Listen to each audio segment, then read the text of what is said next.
여러분, 이코노미스트 이러면요, 영국의 유력 일간지입니다. 유력 주간지입니다. 그만큼 신뢰를 가지고 있고요. 많은 사람들이 이코노미스트지를 들춰볼 정도로 아주 유명한 경제 주간지라고 얘기할 수 있습니다. 그런데 이 경제 주간지에서 말입니다, 대한민국 경제를 두고 섬뜩한 경고를 했습니다. 이대로 가면 거품이 곧 붕괴된다. 그래서 일본처럼 된다. 이렇게 거의 단정적인 표현을 썼습니다. 거의 단정적인 표현을. 저는 이것을 보면서 말입니다, 해외 언론이 대한민국의 경제를 보는 시각이 굉장히 부정적이구나. 정환진 TV에서 정환진이만 한국 경제를 부정적으로 보는 것이 아니구나. 이것을 저는 확실히 통감했습니다. 이코노미스트지에서 가장 심각하게 내놓은 지표는요, 여러분, 이거였습니다. GDP 대비해서 토지 가격 비율입니다. GDP 대비 토지 가격 비율이 지금 5배예요. 5배. 그러니까 GDP라는 것은 한나라 국민이 생산하는 총액을 말하잖아요. 한나라 국민이 생산하는 총액. 그거보다가 토지 가격이 5배가 높다는 이야기예요. 그동안 말입니다, 여러분, 2016년까지만 해도 4배, 4.1배였습니다. 그러던 것이 쭉쭉쭉쭉 늘어서 2020년이에요. 2021년도 아닙니다. 2020년에는 5배까지 늘어났습니다. 5배까지. 그런데 일본이 말입니다, 일본이 이게 1980년대에 거품이 꺼질 때 토지 자산, 그러니까 GDP 대비 토지 가격의 비율이 5.4%였습니다. 5.4%. 그렇다면 여러분, 지금 대한민국은 2020년 기준으로 5배면 지금 일본에 근접했죠. 그런데 2021년에 집값이 사실상 더 올랐거든요. 그러면 토지값도 더 올랐을 거란 말입니다.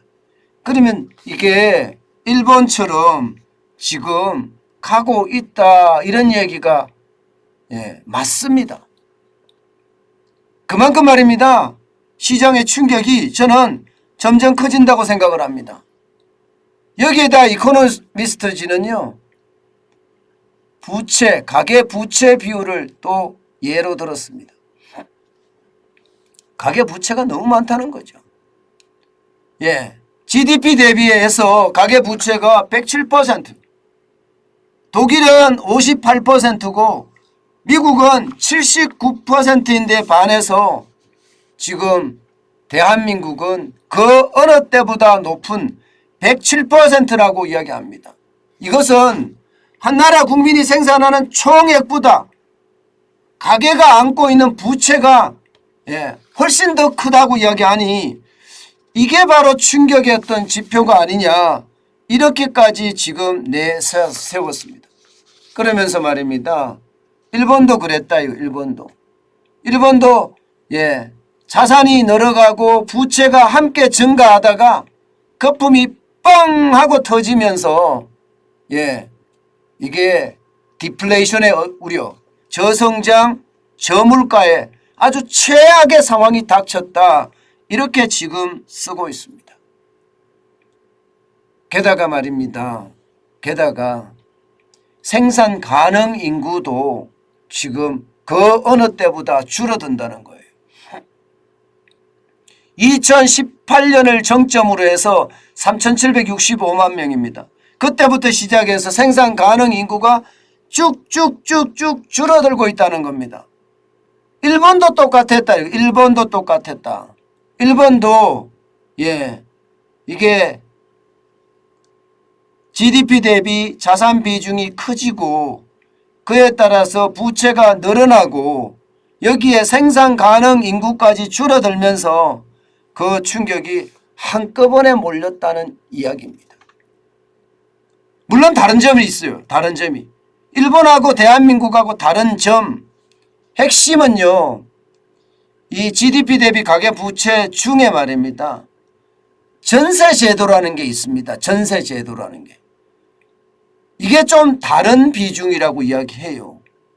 그렇지만 자산 가치가 자산의 가격이 GDP 대비 이미 5배가 넘어섰고 부채가 적다고 하지만 100%란 숫자는 적지 않은 숫자고 생산 가능 인구가 줄어든다는 것은 생산성 향상이 그만큼 떨어진다는 것인데 결국 이것은요.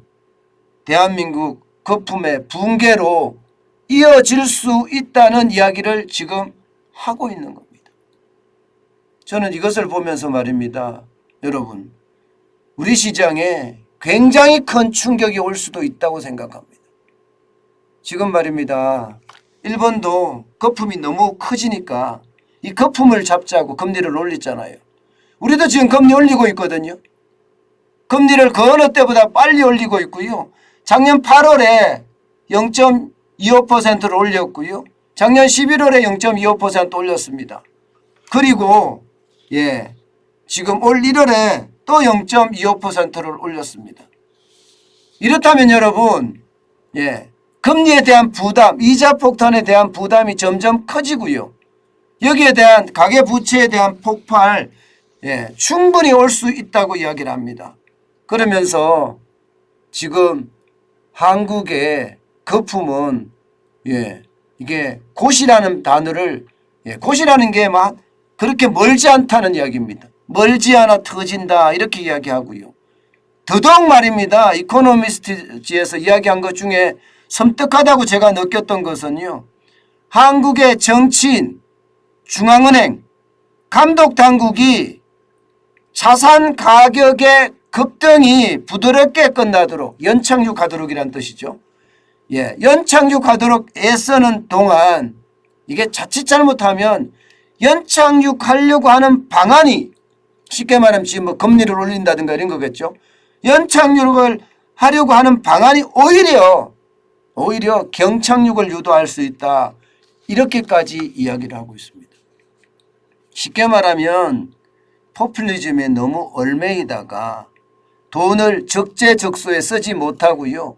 마구 뿌리기 때문에 그 돈의 가치가 제대로 시장에서 발휘를 하지 못하기 때문에 거품이 무너진다. 이렇게 말하는 것과 저는 똑같다고 생각을 합니다. 그만큼 말입니다. 외국의 언론들이 보는 대한민국 경제도 저는 충격의 한쪽에 서 있다고 생각을 합니다.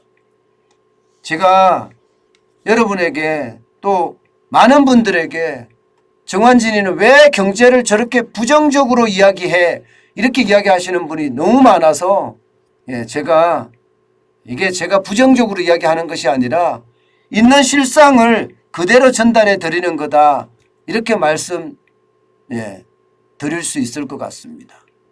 영국의 이코노미스트도 이렇게 이야기한다면 우리 경제도요 그만큼 지금 상황이 어려워진다는 겁니다. 여러분, 영국의 이코노미스트 유력 주간지라고 말씀을 드렸죠. 이런 데가 기사를 쓸 때는요 진짜 신중하게 씁니다. 자칫 말입니다. 이게 거짓 기사나 침소붕대하는 기사가 써지잖아요. 그러면 권위가 무너집니다. 권위가 무너지면요 그 주간지 같은 경우는 쓸모가 없어져 버려요. 그렇기 때문에 모든 경제 분석 기사를 쓸 때 전문가들의 이야기는 당연히 참고를 하고요. 언론사 자체 내에서도 그 말이 맞는지 안 맞는지 검증을 합니다. 그렇기 때문에